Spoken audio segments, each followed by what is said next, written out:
Halo, saudara, apa kabar? Kiranya sehat. Saudara, apa ini? Kelihatan ya? Gimana nih? Ya, jarum jahit. Jarum jahit ini sangat berguna.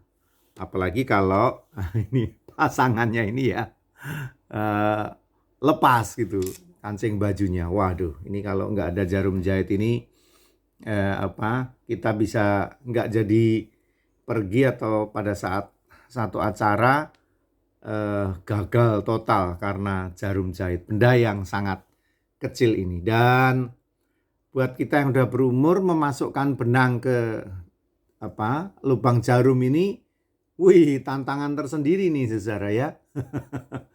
Ya walaupun sekarang sudah ada alat untuk memasukkan ini dan membuatnya menjadi mudah. Jarum jahit ini sudah berabad-abad ditemukan dengan bentuknya yang macam-macam.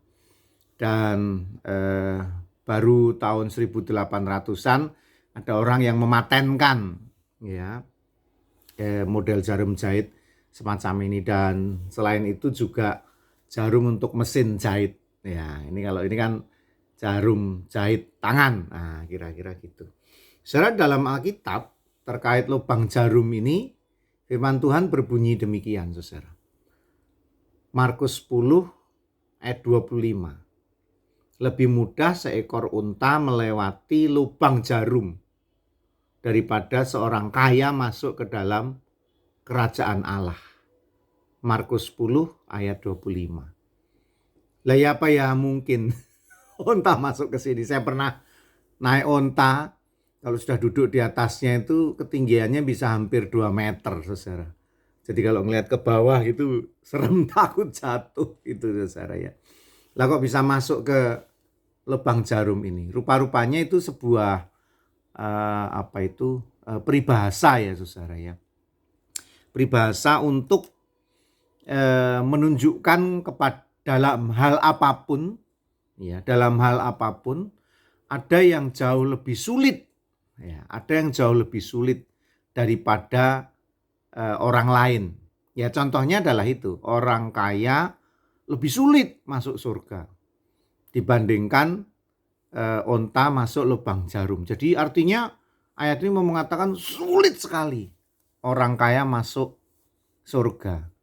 Tapi apakah betul orang kaya sulit masuk surga? Sebetulnya bukan orang kayanya.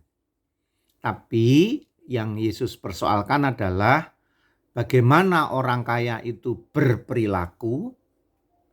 Yang kedua, bagaimana ia menjadi kaya. Itu letak persoalannya. Kaya dengan korupsi sampai 200 triliun. Tentang timah itu ya. Saudara, siapa terlibat? Nah, belum terkuak ini persoalannya, malah ngembang kemana-mana. Ya, itu kaya dan susah masuk surga. Atau kaya ya pelit, kaya kemudian kekayaannya untuk menikmati keinginan sendiri, memuaskan hawa nafsu, ya, tidak pernah menjadi berkat dan berbagi. Nah, itu yang Tuhan tidak suka. Nah, artinya sebetulnya bukan orang kayanya yang jadi persoalan, tapi bagaimana dia menjadi kaya, lalu bagaimana dia menjalani hidup sebagai orang kaya. Orang miskin pun juga bisa sulit masuk surga.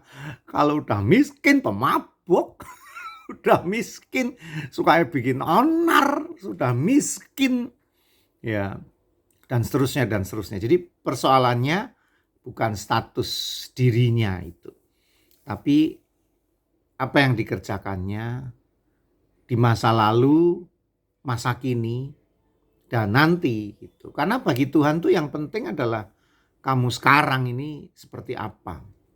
Kamu sekarang ini seperti apa. Selamat merenungkannya. Tuhan berkati.